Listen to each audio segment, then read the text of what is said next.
There's a killer on the prowl, waiting in the shadows, waiting for the perfect opportunity to end the life of Destiny 2. You see where I'm going with this? Destiny 2, no fun. Borderlands 3, hella fun. Hello and welcome to Anthem, aka the Destiny Killer. The Division, Destiny Killer. They are calling this game the new Destiny Killer. What?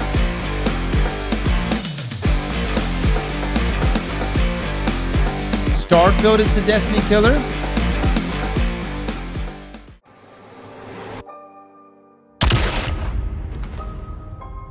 See, I've been playing Destiny 2 for some years now, and there's been this certain ethereal threat that lives in the zeitgeist of the Destiny community, the infamous Destiny Killer. Who or what exactly is a Destiny Killer? Well, obviously, Destiny, we're speaking about the game, and the definition of a killer is to put an end or cause the failure or defeat of something, and that something, what we're talking about, is destiny. Boiling it down to its most essential form, a Destiny Killer is a game that would be similar enough to Destiny and far better in most aspects that players would migrate from Destiny to that game, leaving Destiny's world barren and putting an end to a viability to be a suitable game to be played anymore, essentially ending the game Destiny's life. What does it mean to be a dead game? Yes, we did use world being barren as a quantifiable metric, but besides that, it's kind of hard and not really anything that's set in stone that would be considered for a dead game, because there are games out there that are pretty much barren worlds, but people do play them and enjoy them to this day. So besides like a low player count, I wanted to add in some other things because I don't believe one specific thing that I'm going to list is going to count as a dead game, but them together in tandem would. So first we're going to have low player counts, and then we're going to have lack of updates and expansions. So that means anything from cosmetics to story to just patches. If none of these things are happening, I'm considering that a dead game.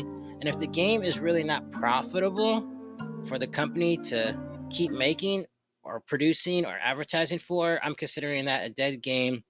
Even though this might be a little more hard to quantify, I do believe like these are pretty good standards, and I will show you some examples right now as games that would be dead or wouldn't be dead.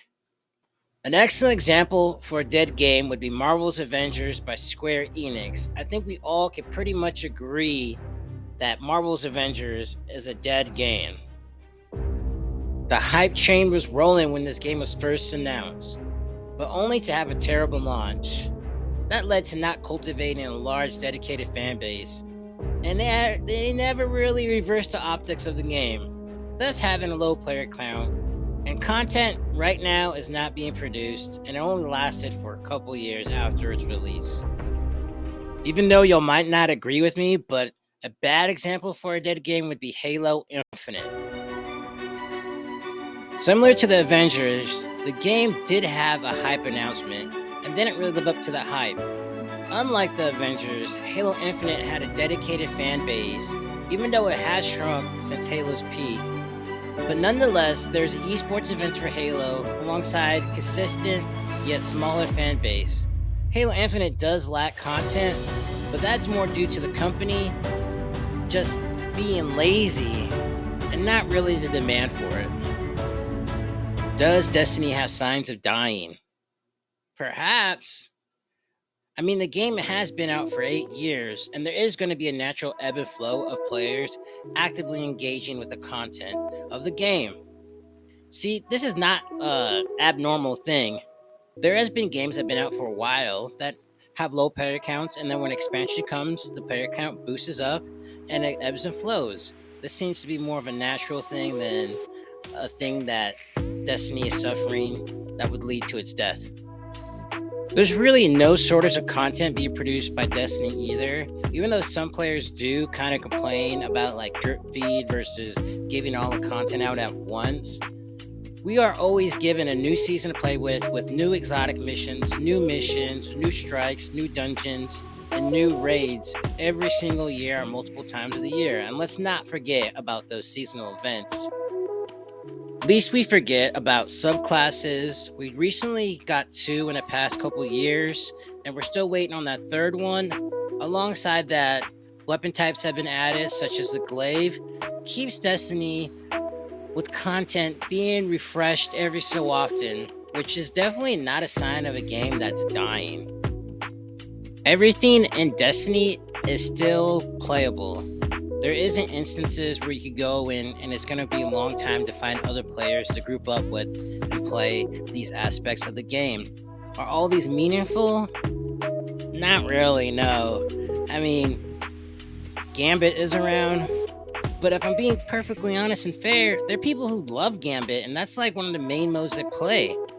Because it's like a mixture of PvP and PvE, when you have your team and you're racing against another team to destroy the boss. It's all right. I'm not gonna hate on it, but people love this.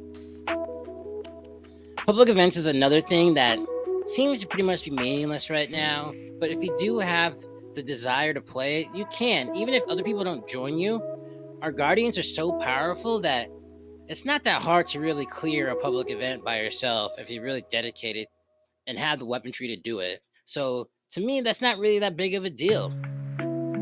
I would say maybe the only things that are like somewhat unplayable because people just aren't playing it is some older content that has to do with the exotic missions, such as like the Malfeasance missions, the Wishender missions, and like really, it's not dead, but like I ain't trying to do no div run with like a couple blueberries, man. That's just like I'm not down for sitting down for 6 hours trying to figure it out, even though I know how to do it. But besides these things, pretty much everything is viable in the game, and you can find people to play with. Even at its lowest player count, all these things can be done, and so it's viable, which shows healthy player count. And honestly, to me, Destiny is a well, alive, strong game going. So, what's the issue? Now it's time to dive into the killer, the Destiny Killer. Killers are games that are designed to take players away from one and send it to their own game. And this is nothing new in gaming. Sonic vs. Mario. Mario is precise, Sonic not as much. Mario was slow gameplay, Sonic was fast gameplay. Gotta go fast. There's been many examples of this, and I'm gonna run down a few, and maybe we can find something common in between this. We'll talk about some unsuccessful ones and some successful ones, and see if there's actually something that could grab the title of best looter shooter in the world right now from Destiny. I want to look at Guild Wars versus World of Warcraft. Guild Wars was pretty much designed to take the reins of the king of the MMO space and usurp World of Warcraft. And they did it by using different features, but ultimately it didn't work out. See, Guild Wars you only had to buy once. World of Warcraft was a monthly subscription service. Guild Wars had a unique take on MMOs that most people would probably actually like if they looked into it, but nonetheless, the culture around World of Warcraft was so big, immense, and the players were so dedicated that Guild Wars honestly never stood a chance at taking that title. Guild Wars 2 actually has been picking up lately in the space, but there's only one true king, and that is World of Warcraft. Now, for the flip side, where the killer was actually successful, was Medal of Honor versus Call of Duty. Yes. See, you guys are probably a little bit young if you're watching this. If not, then you'll remember. Medal of Honor was the gold standard since the PlayStation until, I don't know, maybe Xbox 360. But then Call of Duty came out with Modern Warfare, and it changed the combat FPS gaming for forever. See, there was games out like Counter-Strike and Rainbow Six, but they didn't capture the hearts of the fans like Call of Duty did.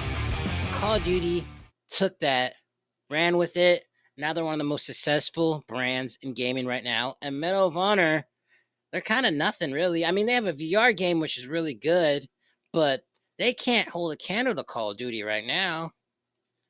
In that instance, the king was usurped, and Call of Duty took that crown. So, what is it going to take for a company to produce the infamous Destiny Killer?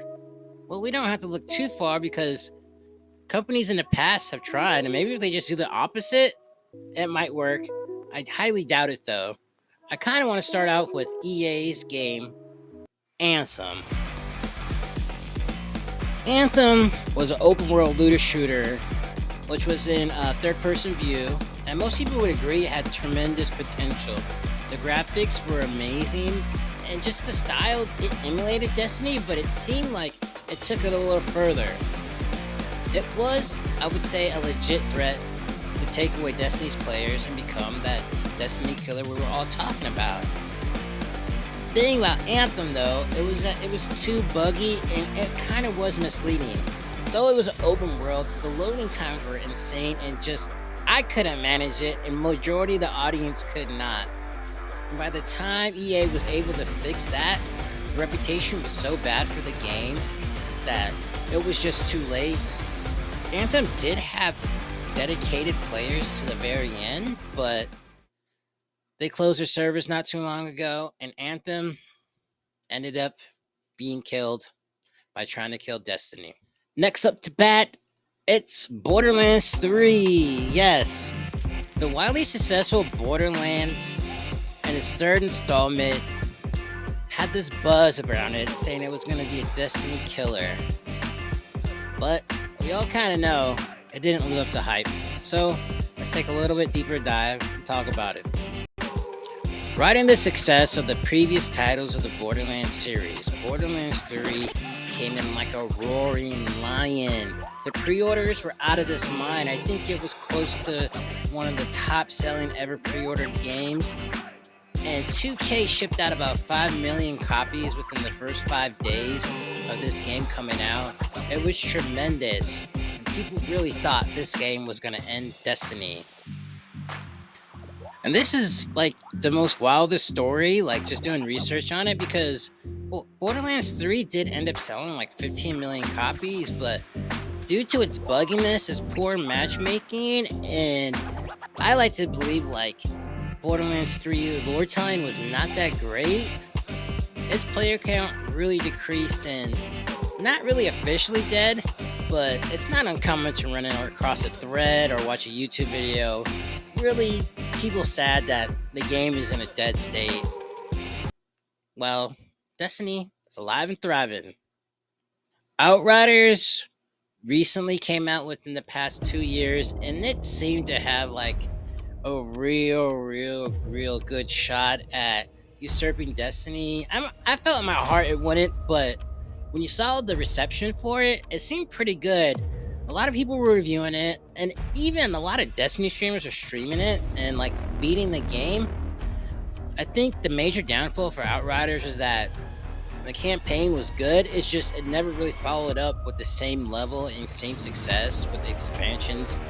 And when you don't keep the audience connected initially when you first come out, it's kind of hard to like recover that audience.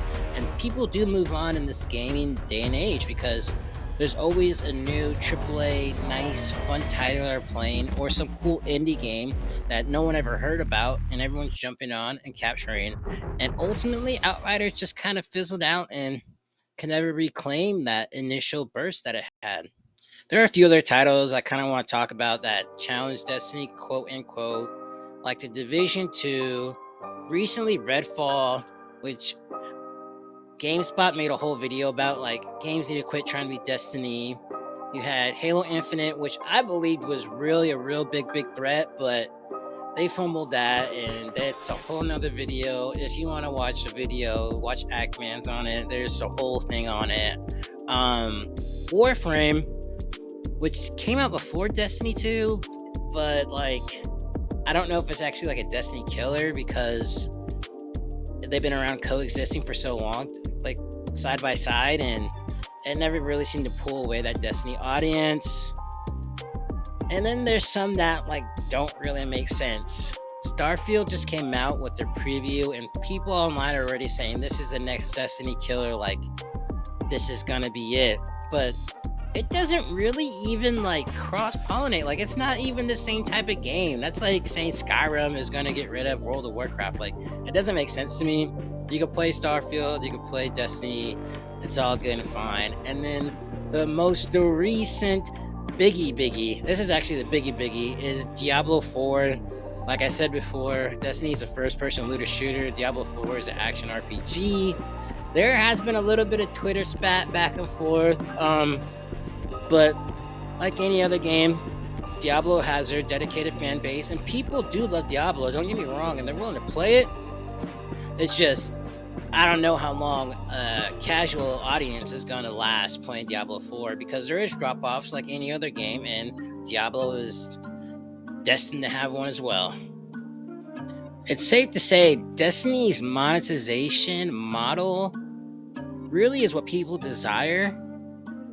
They come out with expansion once a year, and they have seasonal passes, so you could buy them lump sum or you could buy them individually, along with cosmetics and a couple other things. Destiny really makes a lot of money off their dedicated fan base and people that are just curious to play Destiny again.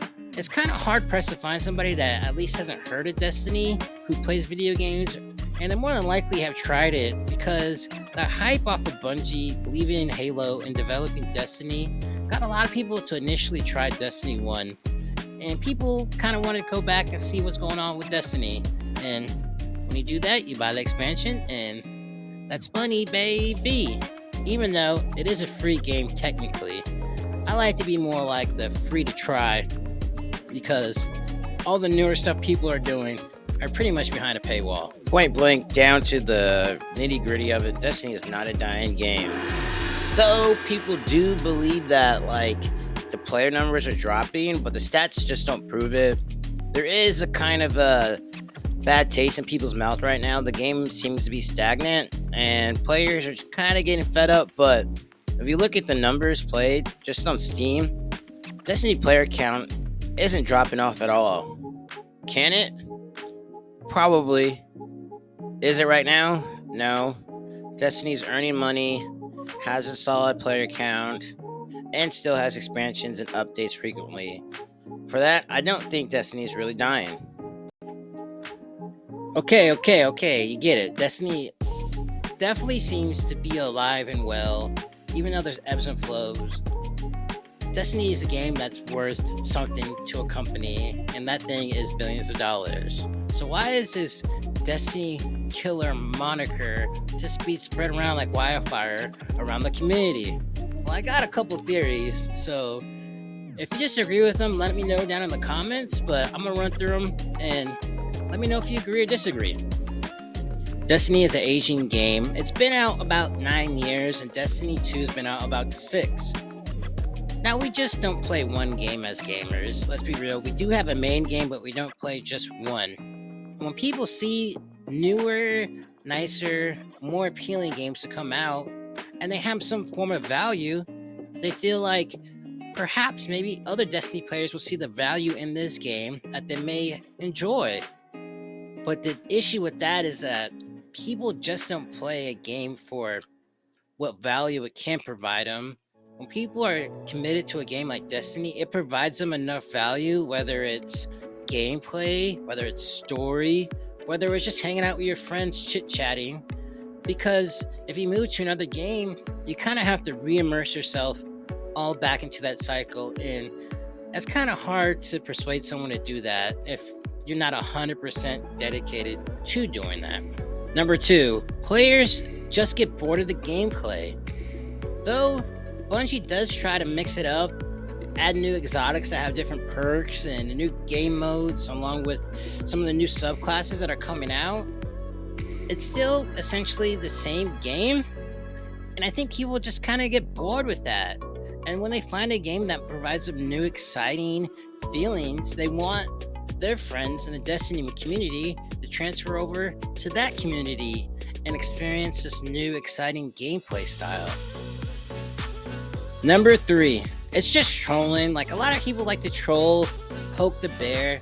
See, Destiny is a game where people are emotionally invested in. I wrote you every day for a year. You wrote me? Yes. It wasn't over. It still isn't over. You want to take a jab at someone, get the ruse out of them. You just talk about a game that's a Destiny killer, and people go up in arms, and gates of hell's burned down. I took a little bit of time from recording this video because, like, I had something down and I just thought it didn't fit right, and I really wanted to get down to the core. Is there really even a Destiny killer out there? Like, in reality, is there such a thing? Did a little bit of thinking, and walk with me for a second here. At the end of the day, I don't feel like there is going to be a game that's going to topple Destiny and essentially kill it, not until the end of the Light and Dark saga, and we get to the final shape, the climax of Destiny, what we've been working through all these years for, and that's all said and done. Building up one story for 10 years and making a definitive end to it is probably one of the most ingenious things that Bungie has ever done. I mean, how many times do we see a game that just keeps releasing, and the story gets convoluted? I'm not going to say Destiny's story hasn't been convoluted, but it seems that we're reaching that peak where things are coming to a finale, and that's super rare in games. Like, you don't ever really see that. So Final Shape is going to release. We're going to kick the Witness's butt, send him back to wherever he came from, finish that raid, and I think we're all just going to sit down, take a deep breath of air, and start to reflect. See, I don't know about you, but for me, I'm a vastly different person than I was when Destiny first came out. And the memories that it gave me kind of helped shape me a little bit into the gamer I am today. Like things like getting ready for the hype of Destiny, the Halo successor, opening the Vault of Glass for the first time, seeing how big Oryx was, my god. Meeting that one friend that you played with for years, and then him finally disappearing, and then reappearing, and you being so stoked to find him. Finally finding a clan to run raids with and be on Discord servers with. The transition to Destiny 2. How some people loved it, some people hated it. Finding out the speaker wasn't really important at all. Sitting there being amped up for the expansion to come out. Whatever new expansion it was, it didn't matter. We were always so hyped. Playing with our family and loved ones. Watching them grow alongside with us, whether it's a little brother, a little sister, a son, maybe your own father. Watching that relationship grow through the game. When Cade 6 died, my god, that crushed us all, man. It was leaked a little early, but man, did it crush us. Really, really did. All the online hype that we used to get into, whether it's Discord servers, Facebook groups, Twitter, watching streamers just to see how they play, like Dado and Astacross, getting those guide videos from Rick Kakis and Houndish, exploring the lore, because my lord, we know that lore is like so hard to follow sometimes with those guidebooks, thanks to Bife and Mylan and Evades. Like, this is such good memories, man. We can't forget losing the commander himself, Lance Riddick. That one cut us deep as a community, and Destiny community will never be the same afterwards. But we still had highs. Like, remember the first time he went flawless on trials? I bet it was amazing, because that's not me, man. And ultimately at the end, the Traveler leaving us, essentially getting violated by a witness, and we were just standing there. These are the memories that we have and we carry with us. So what happens after we reflect? I think what happens to us is that we, the community, the Guardians, we become the Destiny Killers. And this is what I've taken a long time to think about. But like I'm saying, we become the Destiny Killers. We're the only people that have the power to do that. It's over, Anakin! I have the high ground! You underestimate my power! Don't try it! At the end of the day, the thing that kills games is not other games, it's the dedicated fan base. And right now, I don't know if we could carry on playing Destiny. We're being honest with ourselves. No game was ever gonna take the place of Destiny for us. Yes, some people have left, but their ear is always to the wall listening in. All the hard work we put in, all the memories, there's not a game in the world that can replace that. Very few things can.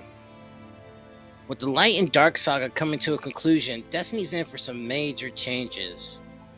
And maybe one or two people are like, yeah, we want changes in Destiny, we want that. The changes I'm talking about isn't like dedicated servers, microtransactions, like anemic season passes. These are changes we do want. But the change that's ultimately gonna make us stop playing the game is the change to our world, man. With us being with the game for so long, the attachments we made to the characters and the story, I'm not too sure that everyone's ready to pick up and start fresh with Destiny again. These are some of the things that kept us in the game, kept us going. Even though it was kind of hard to keep playing, we wanted to see this thing to the end. And now we're finally here. And I kind of have a feeling Bungie knows that. That's why they're kind of going all in with Marathon, neglecting PvP. I'm pretty sure they're expecting a big player drop-off immediately after the final shape in its raid. Bungie actually had a plan for Halo and it for it to end. And some of the same people that made Halo, that switched over and started making Destiny, I do believe they did have that plan intact and wanted the series to essentially end. But we know how business works. If it's making money, we're going to keep going and run it to the ground. But this is going to be totally different, a whole new different direction. And I don't know if I'm there to stay for that. So I ask you this. How many of us are going to stick around after the final shape is done? How many people are going to continue to make content for this game once the final shape is done? How many of us are just going to miss Destiny after the final shape is done?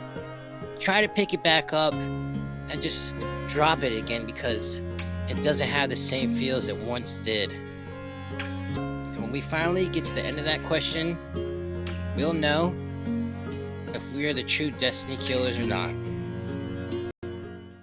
Thanks for watching, everybody. Sleek Shadow here. If you made it to the end, congratulations. I applaud you. I hope the video does well. I'm not sure. But my socials will be down on the bottom and probably in the description as well. Follow me. I cover Destiny stuff, but I'm also covering normal video game stuff too. I don't have the eggs all in one basket, you know what I mean? And thanks for watching. Like, subscribe, comment back. If you totally disagree with me, that's cool too.